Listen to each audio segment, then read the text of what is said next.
Hello dear students, welcome back to organize knowledge channel. और आज की जो वीडियो है उसमें हम डिस्कस करेंगे worksheet number 45 for class 6 subject English है। और ये वर्कशीट आपके लिए 22 दिसंबर 2021 के लिए शेड्यूल की गई है। आज की जो वर्कशीट है प्यारे बच्चों, उसमें जो हमारा लेसन है फेयर प्ले, उसी को हम आगे कंटिन्यू करते हुए पढ़ेंगे। सो वर्कशीट शुरू करने से पहले प्लीज़ चैनल को सब्सक्राइब कर दीजिए, बेल आइकन को भी प्रेस कर लो ताकि आपको आने वाली वीडियोस की नोटिफिकेशन वो समय से मिल जाए। सो देखिए आज की वर्कशीट में क्या दिया गया है। Has your best friend done something you thought was wrong. क्या आपने जो आपका बेस्ट फ्रेंड है उसने आपके लिए कुछ किया हो और आपने उसे गलत समझा हो। क्या ऐसा कभी आपके साथ हुआ है?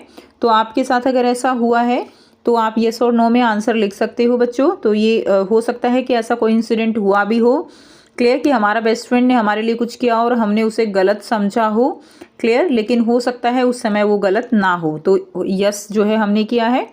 आपका एक्सपीरियंस जैसा है उसके अकॉर्डिंग आप इसमें अपना आंसर लिख दीजिएगा। नेक्स्ट देखिए, did your friend try to correct himself और herself after your suggestion. क्या कभी ऐसा हुआ है कि आपका फ्रेंड जो है उसने अपने आप को ठीक करने की, करेक्ट करने की कोशिश की हो आपके सजेशन के बाद। तो ऐसा भी हो सकता है कि हमने जो है किसी को हम कई बार सजेशन देते हैं, समझाते हैं, तो वो जो है अपने आप में चेंज लाने की कोशिश करते हैं, ठीक है। तो इसमें भी हो सकता है yes. What change after your suggestion to your friend, ठीक है। तो आपके सजेशन के बाद आपके फ्रेंड में क्या चेंज आया। सो ही बिकम सॉफ्ट स्पोकन, वो जो है सॉफ्ट स्पोकन हो गया। यानी हो सकता है पहले वो सॉफ्ट स्पोकन ना हो, बहुत रफली बोलता हो, क्लियर, लेकिन जब हमने उसके समझाया हो और वो जो है उसको बात समझ में आ गई हो, and now he become soft spoken.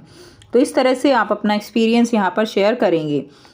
Next देखिए, read what happened next in the story fair play. आप देखिए अब जो स्टोरी है हमारी फेयर प्ले, उसमें हम पढ़ेंगे।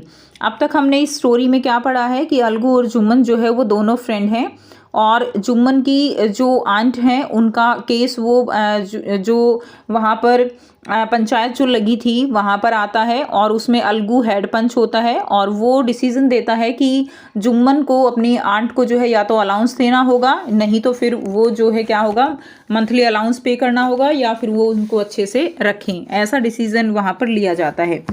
अब यहाँ पर क्या होता है कि फिर अब अलगू का केस आता है, ठीक है। साहू जिसने उससे बैल खरीदे, उसके बैल मर जाते हैं, लेकिन साहू अलगू को पैसे देने से मना कर देता है। अब जो केस है वो फिर से पंचायत में जाता है। उसके बाद देखिए क्या होता है। The panchayat was held under the old banyan tree. अब जो पंचायत है वो ओल्ड बैनियन ट्री के नीचे लोग इकट्ठा हो जाते हैं, पंचायत हेल्ड की जाती है। Alagu stood up and said, Alagu खड़ा हो जाता है और कहता है, the voice of the panch is the voice of God, कि जो पंचों की वॉइस है वो भगवान की आवाज़ होती है, भगवान की वॉइस है। Let Sahu nominate the head panch, कि मैं साहू को हेड पंच नॉमिनेट करने की फ्रीडम देता हूँ। I will abide by his decision, जो भी डिसीजन रहेगा मैं उसको अबाइड नहीं करूँगा, यानी मैं उनके डिसीजन के साथ रहूँगा। Now Sahu saw his chance, अब साहू अपना चांस देखता है, ठीक है। And he propose the name of Jumman, और वो जुम्मन का नाम जो है वो प्रपोज कर देता है। अलगू हार्ट सैंक, अलगू का दिल जो है वो बैठ जाता है, यानी वो घबरा जाता है। एंड ही टर्न पेल, और उसका चेहरा पीला पड़ जाता है। क्यों? क्योंकि उसको लगता है कि जुम्मन तो उसको वैसे ही अपना क्या मानता है, दुश्मन मानता है, और वो उसके पक्ष में कभी भी फैसला नहीं देगा। But what could he do, लेकिन अब वो क्या कर सकता था। The moment Jumman became head panch, अब की बार जो है कौन हेड पंच बनता है, जुम्मन हेड पंच बनता है। And he realize his responsibility as जज, और वो अपनी जज की तरह एक रिस्पॉन्सिबिलिटी, जो जज की रिस्पॉन्सिबिलिटी होती है कि उसके लिए ना कोई एनिमी होता है ना कोई फ्रेंड होता है, वो रिस्पॉन्सिबिलिटी वो वहाँ पर सेंस करता है, रियलाइज करता है। And the dignity of his office, और अपने काम की जिम्मेवारी को समझता है, डिग्निटी को समझता है कि एक जज की डिग्निटी क्या होती है। Could he seated in that high place have his revenge now, ठीक है, कि क्या जो है जो जुम्मन है वो अपनी रिस्पॉन्सिबिलिटी को समझेगा। ऐसा कौन सोच रहा है, जो वो अलगू जो है वो सोच रहा है कि क्या वो समझेगा या वो मुझसे बदला लेगा। ही थॉट एंड थॉट, वो सोचता है और सोचता ही रहता है। Now no he must not allow his personal feelings to come in the way of speaking the truth and doing justice. नहीं, उसको जो है उसकी जो he must not allow his personal feeling, उसकी जो पर्सनल फीलिंग है वो जो है उसके रास्ते में नहीं आएंगी। क्लियर, उसको नहीं आने देना चाहिए पर्सनल फीलिंग्स को, और जो भी सच है न्याय करते समय उसको सच ही बोलना चाहिए। मैं आपको बताऊंगी एक न्यू ऐप के बारे में जो स्टूडेंट्स में काफ़ी जल्दी पॉपुलर होती जा रही है। चाहे कोई क्वेश्चन हो, कोई डाउट हो या कोई कॉन्सेप्ट ना समझ आए, बोर्ड्स हो या जी नीट, पढ़ाई में कोई भी दिक्कत आ रही हो तो उसका सॉल्यूशन है फिलो ऐप। अपने डाउट्स को किसी भी टाइम क्लियर करें इन दीज 3 इजी स्टेप्स। सबसे पहले इस ऐप को प्ले स्टोर या ऐप स्टोर से डाउनलोड कर लें, अपने फ़ोन नंबर से इजीली साइन अप कर लें, अपने क्वेश्चंस का पिक्चर लें या उसे टाइप करके सबमिट करें, और फिलो आपको 60 सेकेंड्स में इंडिया के टॉप एक्सपर्ट से लाइव कॉल पे कनेक्ट कर देगा। आपके क्वेश्चन में आप कहना चाहते हैं कि बल्ब की पावर कितनी है। अगर बल्ब जो है वो 220 वोल्टेज पर ऑपरेट हो रहा है, राइट। इस बैटरी का जो वोल्टेज है वो आपको गिवन है 220। तो ये आपको सिंपल रिलेशन हो गया यहाँ पर। अब अगर कोई आपको और डाउट है तो आप बताइए। No sir, thank you. So guys it's just simple, have any question just ask Filo. इस ऐप का डाउनलोड लिंक नीचे डिस्क्रिप्शन बॉक्स में दे दिया गया है, सो डाउनलोड फिलो नाउ।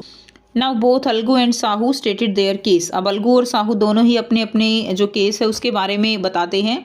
देवर क्रॉस एग्जामिन, वो क्रॉस एग्जामिन उनको किया जाता है, यानी उनका जो केस है उस पर डिस्कशन होता है। And the case was considered deeply, और केस को डीपली कंसिडर किया जाता है। Then Jumman stood up, Jumman खड़ा हो जाता है, एंड अनाउंस, और अनाउंस करता है, it is our opinion that Sahu should pay Algu the price of the bullock, कि जो साहू है उसको जो बैल हैं उनके पैसे अलगू को देने चाहिए, ऐसा हमारा ओपिनियन है। कौन कहता है? ये जुम्मन कहता है। When Sahu bought the bullock it suffered there from no disability और डिजीज़, कि जब साहू ने बैल खरीदे थे अलगू से तो उसके बैल जो थे उनमें कोई किसी तरह की डिजीज़ नहीं थी, कोई डिसेबिलिटी उनको नहीं थी, यानी वो बिल्कुल सेहत और तंदुरुस्त थे, सेहतमंद थे, उनको कोई बीमारी नहीं थी। The death of the bullock was unfortunate, जो डेथ है बुलक की वो अनफॉर्चुनेट जो है यानी वो जो है उसके एक तरह से आप कह सकते हो कि उसका भाग्य है कि वो बैल जो है मर गए हैं। But Algu can not be blamed for it, लेकिन अलगू को इसके लिए जिम्मेवार नहीं ठहराया जा सकता। Algu could not contain his feelings, Algu जो है वो अपनी फीलिंग्स को रोक नहीं पाता है। ही स्टूड अप, खड़ा हो जाता है, and said loudly over and over again, और तेज तेज से बोलने लगता है, victory to the panchayat, panchayat की जय हो, दिस इज जस्टिस, यही न्याय है। God lives in the voice of panch, panch की जो आवाज़ है उसमें भगवान का निवास होता है, वो भगवान की आवाज़ होती है। Soon after Jumman came to Alagu, उसके बाद जुम्मन अलगू के पास आता है, एम्ब्रेस्ड हिम एंड सेड, उसको गले लगा लेता है और कहता है, since the last panchayat I had become your enemy, last जो पंचायत थी मैं तुम्हारा शत्रु बन गया था। टुडे आई रियलाइज, आज मैंने रियलाइज़ किया, what it meant to be a panch, कि एक पंच का काम क्या होता है, एक पंच की जिम्मेवारी क्या होती है। A panch has no friend nor enemy, एक पंच का कोई फ्रेंड नहीं है, कोई शत्रु नहीं है। ही नोज ओनली जस्टिस, वो केवल जस्टिस जानता है। Let no one deviate from the path of justice and truth for friendship और एनमाइटी, ठीक है। Let no one deviate from the path of justice, कि उसको जो है कि हमें अपने जो पाथ है जस्टिस का उससे डेविएट नहीं होना चाहिए, ठीक है, और अपनी फ्रेंडशिप जो है वो हमारी ट्रू है। Algu embarrass his friend and wept, वो उसको गले लगा लेता है और रोने लगता है। And his tears washed away all the dirt of misunderstanding between them, और जो आंसू हैं वो दोनों के बीच की जो मिसअंडरस्टैंडिंग है उसको वॉश आउट कर देते हैं, यानी उनकी जो मिसअंडरस्टैंडिंग है वो आंसुओं के साथ बह जाती है। तो इस तरह से स्टोरी का एंड होता है और दोनों फ्रेंड्स आपस में फिर से जो है एक हो जाते हैं। उसके बाद देखिए अब आपको यहाँ पे बहुत ही सिंपल एक क्वेश्चन दिया गया है, रीड द स्टेटमेंट बिलो।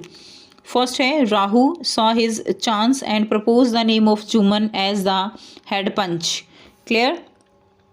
आपको यहाँ पे क्या करना है, आपको यहाँ पे करना है, देखिए 5 आपको स्टेटमेंट दी गई हैं। Now choose one option from the following to answer which of the वो स्टेटमेंट वर ट्रू। कौन कौन सी स्टेटमेंट जो है वो ट्रू थी यहाँ पे वो आपको बताना है। तो फर्स्ट में क्या कहा गया है, साहू ने चांस देखा और जुम्मन का नाम हेड पंच के लिए प्रपोज कर दिया। तो हमने अभी पढ़ा, ये स्टेटमेंट बिल्कुल ठीक है। Second, Algu announce that Shahu should not pay Jumman the price of the bullock. Algu ने तो कुछ अनाउंसमेंट नहीं की थी, अनाउंसमेंट जुम्मन ने की थी, तो ये गलत है। थर्ड है, both Algu and Jumman stated their case. तो अलगू और जुम्मन ने अपने केस स्टेट किए थे, नहीं ऐसा नहीं था, साहू और अलगू ने किए थे। Number 4, Jumman realise his responsibility as a जज once he become the head panch. जब वो हेड पंच बन गया तो उसने अपनी जो रिस्पॉन्सिबिलिटी है वो रियलाइज़ की। एंड ये ठीक है स्टेटमेंट हमारी। नंबर 5 है, Algu and Jumman embrace each other at the end of the story. एक दूसरे को गले लगा लेते हैं। तो हमारी जो करेक्ट स्टेटमेंट हो गई वो फर्स्ट, फोर्थ एंड फिफ्थ हो जाएगी। तो डी जो है इसमें हमारा क्या रहेगा, आंसर हो जाएगा। ठीक है, तो ये थी बच्चों आपकी आज की इंग्लिश की वर्कशीट। आई होप सभी बच्चों को ये क्लियर है। कोई भी डाउट है तो आप जो है पूछ सकते हो। वीडियो अच्छी लगे तो प्लीज़ इसको लाइक कर दीजिए, शेयर कर दीजिए और चैनल को सब्सक्राइब कर लीजिए। So thanks for watching, have a nice day. मिलते हैं नेक्स्ट वीडियो में नेक्स्ट वर्कशीट के साथ।